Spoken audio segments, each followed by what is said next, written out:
Well, welcome into this Thursday edition of CBS Sports HQ, presented by Canva. Love your work. We have a full house today because it's Thursday Night Football. Leger Douzable, Kyle Long, Jacqueline D'Agostino. I'm Jordan Georgia. We, I guess, missed the baby blue memo. We were in that group chat, Kyle. Me and Jack be here. We be here. Okay. We were on different wavelengths for, what was it, Monday night, Thursday night? Last Thursday. My Jets versus the Patriots. She had red on. I was like, what you trying to say? What are we doing here? I know. So I made sure to get my outfit in line, and then that Leger and I were on the same wavelength. Yes, we're going to go through all the storylines because we have an NFC East showdown, a big one to talk about, and it's two teams that are two very different storylines, right? We have the Giants, who did just beat the Browns, but some are saying, hey, maybe the Browns are just really bad and we don't know it yet. That's what that is. The Cowboys, Dak, saying if y'all want to hop off the bandwagon, go ahead and do it. They are riding a 2-game losing streak, looking to get right. And we know whenever the Cowboys are losing in the regular season, the fire alarms are going off because usually this is a team in the regular season that is very, very good, and it's all about getting to the postseason. So let's get into this matchup here. Dak, though, despite looking a little bit frustrated after the loss last week, he has a pretty good track record against the Giants. He knows how to beat this team. But what is your gut telling you, Leger, about this matchup based off of where we are in the season? So me and Kyle were having a candid conversation, and everything points to the Dallas Cowboys doing what they've always done versus the Giants and annihilating them. But I don't know, I have a weird gut feeling about this game. I just don't feel comfortable from what I see, not even on the offensive side, and there has been some question marks in regards to Dak and CeeDee Lamb not being on the same page. But the defensive side, Kyle, we were just talking about this. Last week, the Cowboys gave up 274 rush yards in one game, not two, one game. When you look at what they've done the last 2 weeks, they're giving up averaging 232 yards on the ground. Now, the Giants aren't world beaters when it comes to running the football, but basic fundamentals, right? When you're the defensive end and you got split zone and the tight end comes back behind the formation, if you don't get hands on him and they run the zone read off of that, I mean, that's fundamental day one stuff, Kyle, that they're not doing. This is the same issue that this Cowboys team had last year with Dan Quinn. Like, they're built to play with the league. Now, if it's a close game and teams are running the football, that's where they have issues. I want to see if they can overcome that tonight because they've put it out on tape.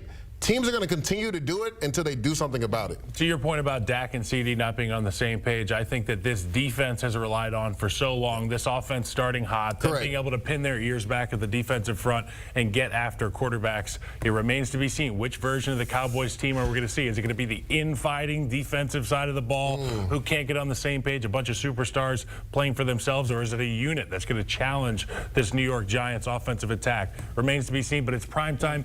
Anything can happen in this one. Yeah, and the facts are definitely leaning with Dak. I mean, he just owns this Giants team, right? Like, he's won 12 straight games against him. Okay, let's get to the other quarterback in this game, Daniel Jones. Unfortunately, prime time has not been kind to Daniel Jones in the past. 1 in 12 in his career in primetime games. Leger, where does he need to excel under the lights? Well, he needs to continue to do what he's done the last 2 weeks, and that's find Malik Neighbors. For some odd reason, Kyle, they were not getting him the ball week 1 versus the Minnesota Vikings. Well, Daniel Jones figured it out. Like, I'm literally playing for my job. We have an explosive receiver on the outside. Let me force feed him the ball because he can make plays like this. That's my ball, punk. Going up top of DBs, coming down with the ball. Look at the body control on this touchdown catch to get both feet in bounds. He is their most explosive weapon on the outside. Daniel Jones did a really good job last week versus the Browns, versus a really good defensive line in the Cleveland Browns, processing, getting the ball out of his hands quick.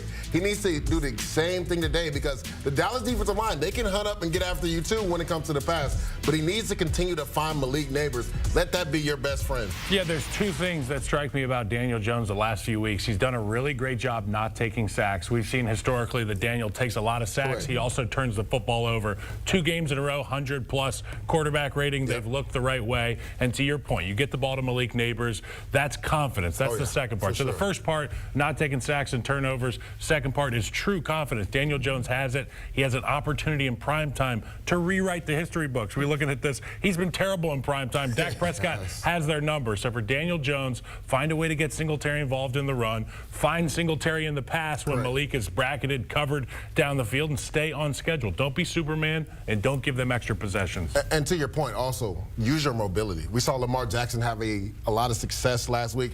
Daniel Jones is a very athletic quarterback. They used the zone read in that offense for the Giants. I think he needs to implore some of that this week also. Put Micah Parsons in that run action because he has struggled when it comes.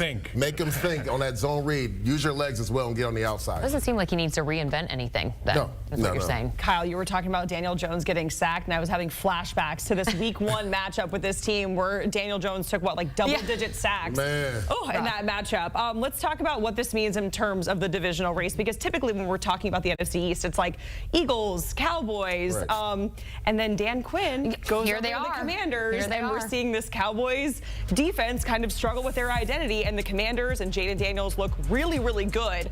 All to say, Kyle, what does this mean, this matchup, in terms of the divisional race here? How important is this game? Well, it's still early, and all these teams are rounding into form. We're going to find out who the Cowboys are in the next few weeks. The Commanders, they looked to be explosive last week, but who are they in the course of the entire season? Any quarterback can go out one time and put up, 300 plus, but can you do it a number of times? And for the Eagles, they've been great on the ground. They've been doing things defensively. Last week, you saw them bow up in a big-time matchup, so it's kind of wide open here. And for the Giants, are you going to be the bottom dwellers for the entire of Daniel Jones' career? You can rewrite that story tonight. To me, this game tonight, Cowboys versus Giants, will dictate what the Giants season is going to be. And I say that because of what you said, right?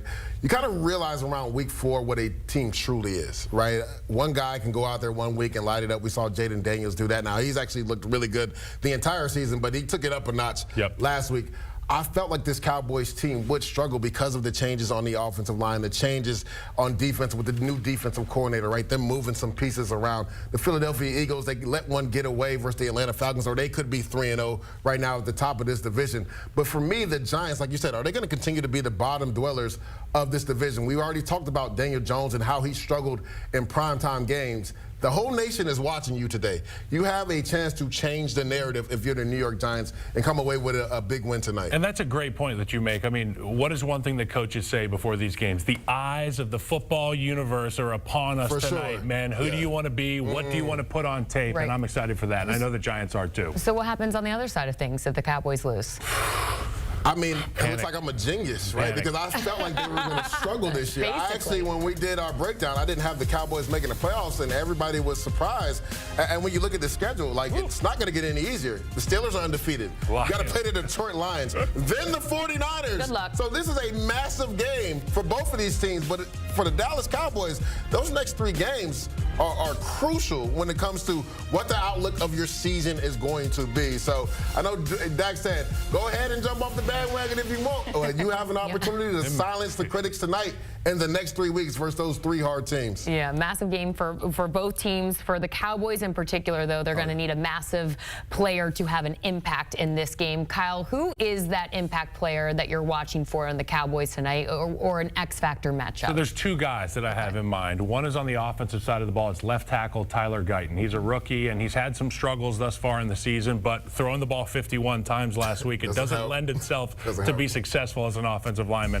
I look at that being a big-time matchup this week. He's going to be going against Kayvon Thibodeau. He's going to see some Brian Burns tonight, and you got to be on your P's and Q's when you're playing one good rusher, let alone 2 guys with different styles of the fight. And then on the defensive side of the ball, you said it, it's Micah Parsons. This group, there is a void in leadership on the defense. Somebody's got to step up and take the reins of this horse and ride this thing hard. It's Micah Parsons. Get your boys ready. Get after Daniel Jones. He cannot be comfortable tonight because he's looked good when he's comfortable. I'm so glad you brought up Tyler Guyton because I think that was my cause for concern when you look at this offensive line.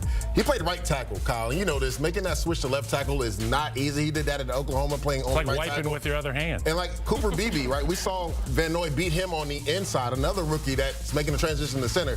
But Micah Parsons, I put him on here not because of what he can do in regards to being destructive and penetrating and getting in the backfield and creating havoc, but it's the lack of the run defense. We talked about this earlier. Like, teams have put him and singled him out and put him in run at the point of attack on runs, and then they put him on the backside, right? Doing your job is a real thing in the NFL, right? Everybody has to work together on defense. On those split zone looks, when the tight end comes back around, if you don't touch him, you allow him to get to the second level to a blocker, then the quarterback pulls the ball. We saw Lamar Jackson score like that. We saw him have an explosive run like that. Daniel Jones does the same thing, so until you change it, Micah Parsons, nothing is going to change on that defensive side of the ball. Also, Coach told me a long time ago, Kyle, you earn your right to rush the passer by playing good defense on first and second down. Right now, Michael Parsons, you haven't earned your right to rush the passer. And the crazy thing is, Kyle, he's so disruptive. He's still second in the NFL in pressures, right? Even though they've been letting everybody run the football on him, that lets you know how dangerous he is. But you have to play good first and second down defense. Earn your right to get after the passer tonight. Yeah, Cowboys fans are hoping they see peak Micah Parsons crawling like a lion after every big play out there. Yeah. What about the Giants, Leger? Who is your X factor? Who's your player to watch? So to me, it's Deonte Banks. Their first-round corner. He's their #1 corner. He's allotted the responsibility to follow the opponent's #1 receiver. We saw that last week versus Amari Cooper, and Amari Cooper actually had some success against him. Well, Kyle, he gets CeeDee Lamb this week, and CeeDee Lamb, you talked about Dak owning the Giants. CeeDee Lamb has averaged 90 yards receiving against the New York Giants. So this is a big week for him because the Giants like to play a lot of man coverage. They like to bring an extra guy, 5-6 guys. They bring pressure. Deonte Banks is tasked to cover the #1 opposite receiver. Now, CeeDee Lamb and Dak have struggled in regards to having that rapport that we saw from last year, but you would think by week 4, because CeeDee Lamb missed all the camp, that they would start to build that continuity up. If the Giants want to have success, Deonte Banks has to have a day versus CeeDee Lamb. You know who has to have success on this New York Giants team is Devin Singletary, the running back. I really love this guy with the ball in his hand, whether it's pass or run, does a good job in protection as well. A big reason why Daniel Jones has been lacking in terms of turnovers. I like being able to get him the ball when the image down the field doesn't look clean. Obviously, we're looking to go Malik Neighbors down the field. What happens if it's not there? Get it to your guy, Devin Singletary. He had 60 on the ground, 50 through the air last week. I really like him. Going to be a big game for him. And then Brian Burns on the defensive side of the ball, the ability to get after the quarterback, the ability to go opposite a really good rusher like Thibodeau. And when the matchup does present itself to go against Tyler Guyton, you have to make hay. You and I both know you're only going to get so many reps against the guy that you want to rush against. For sure. When you get your rushes against this guy Guyton, you got to make it happen. And then I look at Cooper Beebe in the inside of that pocket with Dexter Lawrence. Look out. It could be trouble at the front line. All right, we're going to be watching. With all this being said, let's get a game pick here. Cowboys favored on the road slightly in this one. Do you see Dak continuing his dominance? I'll start with you, Ajay. Who's your game pick? Like I said, when we started this segment, I was like, everything points in the direction of Dak continuing that dominance. There's just an eerie feeling. But I'm going with the trend. Dak is 5-0 the last 5 Thursday night games. I was honestly hoping you were going to Giants here. Against the Giants. And then you look at Daniel Jones, right? In his last 5 games at home versus the Dallas Cowboys. 0-5, 5 touchdowns, 5 interceptions. I think Dak and CeeDee get on the same page. Give me the Cowboys to cover minus the 5.5. Yeah, give me the Cowboys. I think it's going to have to be, they're not going to cover any spreads or anything. It's going to be a really close game. Really? Between the Cowboys and Giants. Could be great football tonight, but it's going to be Dallas. All right, so the guys are taking Dallas, but we're not, we're still saying there's weird vibes. It's weird. Weird vibes. Spooky. Halloween right around the corner. Okay. That's it. That's what I was looking for. It's all coming together, making sense. Leger, Kyle, we certainly appreciate it. Previewing the big NFC East Thursday night matchup with the Cowboys and the Giants. By the way, if you want to hear more from Kyle, you can hear him on Pushing the Pile. You can download, follow wherever you get your pods. The guys are on YouTube as well, or you can scan that QR code on your screen.